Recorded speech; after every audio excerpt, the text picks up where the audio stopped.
आज माजी राज्यमंत्री आज देशभरात माजी राज्यमंत्री नामदार बच्चूभाऊ कडू यांच्या नेतृत्वाखाली आज देशभरात आंदोलन केले।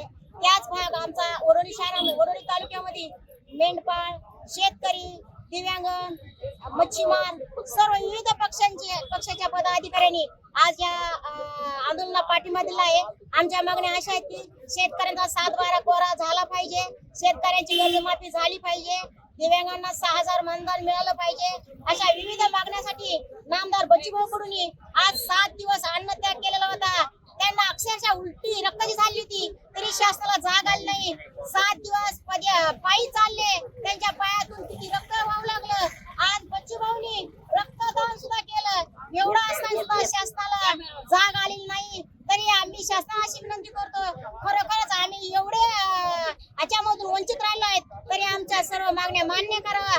जर आता मागण्या मान्य नाही केल्या तर येणाऱ्या 2 ऑक्टोबरला बच्चूभाऊच्या नेतृत्वाखाली बच्चूभाऊचे सांगतील त्यांच्या आदेशाने आम्ही चक्काजाम